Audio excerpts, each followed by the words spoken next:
ধানমন্ডি ৩২ নম্বরে বঙ্গবন্ধু শেখ মুজিবুর রহমানের বাসভবন ভাঙা সংক্রান্তে ফেসবুক ও কন্টেন্ট ক্রিয়েটর নুরুজ্জামান কাফি তার ইউটিউবে বিভিন্ন ভাঙার সংক্রান্ত আগুন ধরার সংক্রান্তে কিছু ফেসবুকে এসে পোস্ট করে। এসব দেখে এই সংক্রান্তে যে শাহাদত হাওলাদার এবং মাহফুজ মোল্লা তারা ক্ষিপ্ত হয়ে যায়, তখন তারা প্রতিশোধ নেওয়ার জন্য একটা প্ল্যান করে।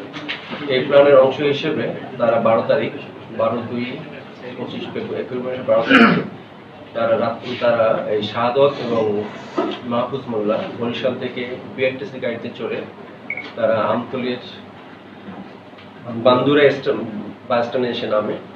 দেন ওখান থেকে তারা একটা দোকান থেকে মূল পরিকল্পনাকারী যে শাহাদত তার পরিচিত একটা দোকান থেকে তারা ৫০০ টাকার ডিজেল কেনে।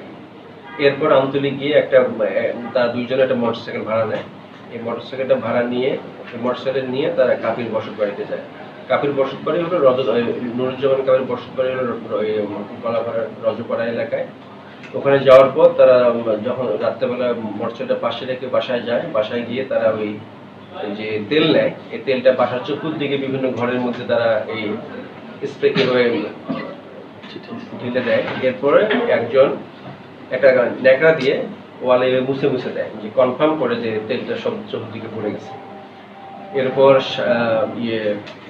মাহফুজ মোল্লার কাছে একটা ব্যাগ ছিল, এটা দিয়ে তারা আগুন লাগায় দেয়। আগুন লাগানোর পর যখন আগুন লাগার আগেই কিছুক্ষণ আগে ওদের একটা গেট ছিল, ওই গেটটা দড়ি দিয়ে তারা লাগাই দেয় যাতে হঠাৎ করে কেউ ওইদিকে বের হয়ে না আসতে পারে। তারপর তারা ওখানে নিশ্চিত হয় যখন অনেক আগুন ধরে যায়, সমস্ত ঘরে আগুন লেগে পুড়ে যায়, তখন তারা দুইজন আস্তে আস্তে হেঁটে এসে তারা বাসা থেকে কয়েকশো মিটার দূরে মোটরসাইকেলটা রেখে যায় রাস্তার পাশে। লোকজন আসছে, তো মোটরসাইকেল নিয়ে তারা সামনে চলে আসে। এসে ওই সময় তারা ফোন দেয়, যে যার কাছ থেকে মোটরসাইকেল ভাড়া নেয় তাকে বলে যে মোটরসাইকেল ওখানে রেখে গেলাম। এরপর ওখান থেকে বের হয়ে এসে তারা একটা বাসে উঠে ভোরবেলা বরিশাল চলে আসে। বেসিক্যালি এই ঘটনা ঘটার পরে আমাদের কলাপাড়া থানায় মামলা রুজু হয়। মামলার প্রেক্ষিতে সহ আমাদের ইন্সপেক্টর জেনারেল স্যার সবাই এই বিষয়ে নির্দেশনা প্রদান করে।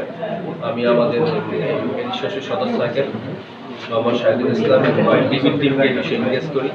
তারা বিভিন্ন বিষয়ে সিসি ক্যামেরা এবং তথ্যপ্রযুক্তির বিভিন্ন ব্যবহার, বিভিন্ন জায়গায় গিয়ে তথ্য সংগ্রহ এবং তাদেরকে পদব্রজে অনেক কাজ করতে হয়েছে এবং অনেক পরিশ্রম করতে হয়েছে। এটা নিয়ে ফাইনালি যে তার বাসায় যে আগুন দেওয়ার বিষয়টা